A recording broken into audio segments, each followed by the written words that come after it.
Hello, my loyal students. This is Professor Donald Earl Collins.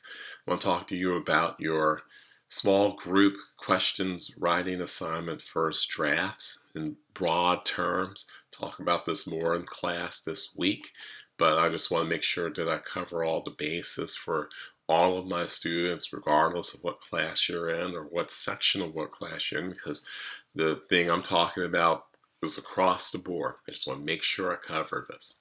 It turns out I owe some students an apology in the sense of this, that not nearly as many students missed what the instructions were for the assignment as I thought. It's actually somewhat encouraging in the sense that the first batch of stuff that I read, the first I guess quarter to third of what I originally read was mostly people missing it mostly or completely. And that set off alarm bells because if that's the case across the board, across four classes, with most of what you initially read, then you're going to assume a lot of people missed it. When it turns out that there's a lot of gradation between what was missed and what wasn't missed, that I'd say that 60% of you, maybe between 60 and 70% of you, actually understood in broad terms what the assignment was. Your execution of the assignment leaves something to be desired, in some cases, a lot to be desired, to be honest. But you understood that the questions assignment was about asking questions. The most common about what people did, error about what people did are in two categories. One category is the question that's already been asked and answered in class, and all you did was basically re-ask a question that was actually addressed in class and answered it with material that we already went through in class. That was the most common error. The second most common error that people made during this whole process was um, they got the sense that you had to explain why you were asking this question. And maybe they did a sentence or two, in some cases, maybe a paragraph, but then went on for 2 or 3 pages and trying to answer the question. You had a 200 to 250 word page limit for each question, right? So and I specifically said not to answer the question in the instructions, and that's why you don't have enough space to actually answer the questions you are posing. You need to explain much more thoroughly, though, why this question is important, what its significance is, what hole does it fill that hasn't been filled through the course, right? Whether it's a question that deals with the dynamic of how historians go about doing research, which is more of what the 100s who are in my courses taking the 100 course are concentrating on. But even in the Civil War class, I've brought up and you've read historians and their takes on different things. So maybe you could have considered that as part of your questions calculus, right? And not try to answer questions. And at varying degrees, I'd say the majority of what I saw fell in those two categories between um, completely missing it in terms of just here's a question, whether it's been answered in class or not, I don't care. I'm going to answer it anyway. And here's a question that may have been only partially addressed in class, maybe not addressed at all, but I'm going to do my darndest to answer it, even though the instructions say not to. And I'll give a very, very brief explanation, or general explanation, or vague explanation that constitutes a sentence or two at most of the time. Maybe a short paragraph, and then the rest of it's just a page, even 2 pages, some cases 3 pages worth of answering the question. What I want you to do about all of that is the other story, right? I mean, I'll say first off, I said to you in announcements on Sunday, October the 15th, at the end of week 6, to not send me your complaints and your I want to better grade this and I want to better grade that. These are group assignments, right? So unless there's a specific reason that two or more of you should have one grade and one of you or two of you who didn't contribute as much should have a lesser grade, grade's not going up. Your grade's going to be whatever the grade is for the group, right? So even if you are the smartest person in the group, even if by if I were to grade you by yourself, maybe your grade should be a little bit higher. That's negated by the fact that you're supposed to be working in a group. It's a group, it's a small group assignment. Even if you answer the questions better than the other people in your group, this is not an individual assignment, and you can take your complaint about that can be duly noted, and I can just say opinions vary. I'm still the professor for this course, and if I give you a group assignment, whether you like that assignment or not, whether you want to be in a group or not, whether you think you're better than the other people in your group or not, is immaterial. I'm supposed to be weighing things like as a group.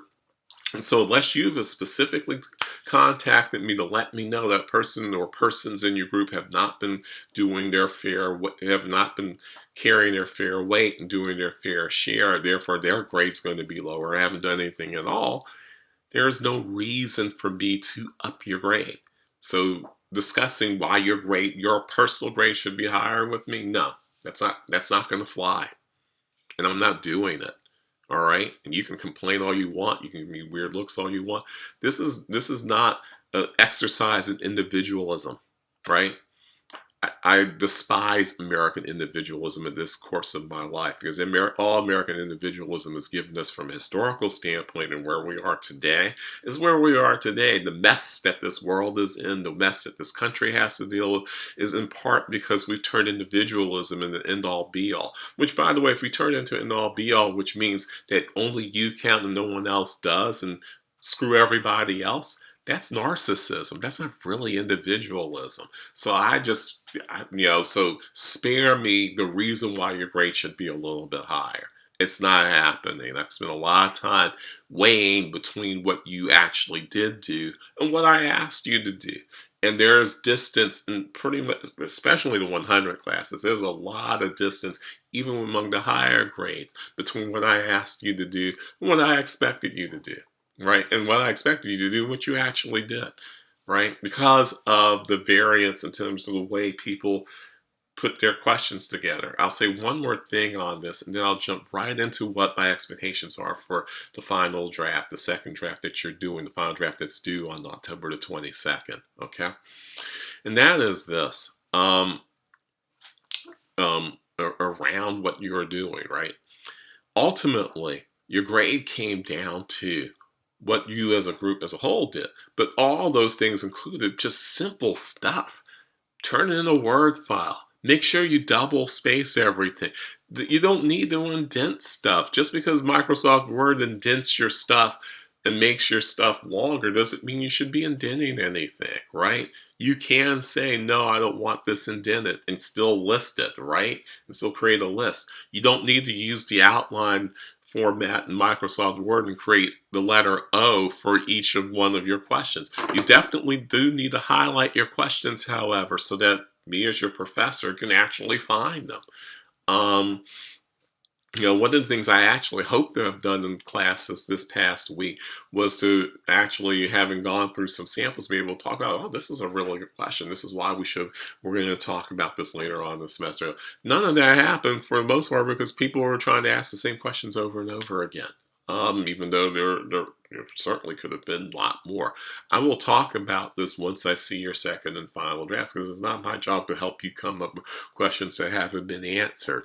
That's your job. You're supposed to be able to have read the material, paid attention to the film and video that I've been showing in class, the lectures that I've been giving, or the lecture notes that I have posted on Moodle, the additional readings that I've listed on Moodle, and be able to say, hey, you didn't cover this. Hey, these authors, these historians have covered that sort of thing.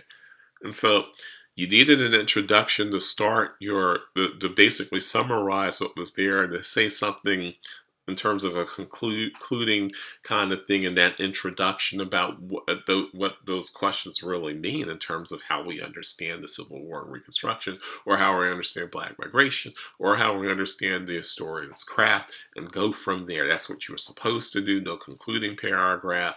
Do some citations, give me a bibliography at the end, which doesn't count towards your page and word count, and that would have been it. But instead, I got 8, 10, sometimes in some cases 12 and 13 pages of material that was mostly about answering questions that you shouldn't have been answering. and not asking the right questions in terms of stuff that you really want to explain in gaps, within, whatever, right? Or in terms of the history that we're covering and so on and so forth. Okay? So, what I'm expecting and what I'll talk about more in class on Tuesday is basically four things. One, work together as a small group. Your grade is dependent on you and the rest of your group getting together and either virtually, through email, or physically in person and hashing out what it is that you need to do to make this better. Because here are the criteria. I've already posted those criteria on Sunday. I just want to reiterate them. Number one, that four of whatever questions you have. Most groups are three, so 4 out of 6 questions. There's some groups that are four, so 4 out of 8 questions should be exactly what I asked for. If that means writing entirely new questions with entirely new explanations, that's perfectly fine, right? If it means just you've already got 4 good ones and you just need to clean them up, so do that. If you've got 3 really good ones and you just need to add 1 good one, do that. But that's at minimum what you need to do if you want a grade that's 90 or better, or at least 85 or better, to be able to do 4 out of 6, which you have done what I've asked you to do. You're asking the question that is literally about, this hasn't been talked about in class, or it's been talked about but not deeply enough. And then just explain to me the importance of that question, the significance of it. What hole will the answer fill? Without trying to answer the question, right? You can describe what the answer could look like. You might give an example or two, but you're not supposed to expound on it. You're explaining the importance of the question, not giving me an answer, right? This is how historians think. We're supposed to work through questions first before we try to give answers, right? So the better you can hone the question. That's the hard part about this assignment. That's the hardest part about this assignment. Not explaining the question's significance, just finding good questions to ask. Y'all thought it was going to be easy just doing that. No, that's not the easy part. The easy part is trying to, create extensive answers, right? Which obviously it wasn't that easy, really. It's really about the questions. So if you can do that, that would be great. But in addition to that, just format the thing the way I asked you to, right? Some things are, more or less, I said you had some wiggle room in terms of how you highlighted questions. I didn't say don't highlight them at all. I didn't say write an essay in which the questions are buried, right? You're really not writing essays. You're writing an introduction, and you have basically 6 or 8 sections in your assignment that have people's questions and their explanations for the importance of the question within it. That's really all you're doing, with a bibliography and some citations mixed in, right? Double space, right? Have a heading, put your names on it, right? All of those kinds of things will cost you points. Do not send me PDFs, right? All of that. Don't expect extensive comments on the second draft, on this final draft that you're handing in on the 22nd. I will probably comment here or there, tell you if you did a better job, tell you if you met the criteria, those kinds of things, right? But I am not going through line by line trying to figure out, why didn't you do it the way I asked you to do it and all this other stuff. I'm just going to reiterate, these are the things I'm expecting. Please do them. Like I said, I'll talk about this more in class on Tuesday, but I just want to put this out there for you so that you have it.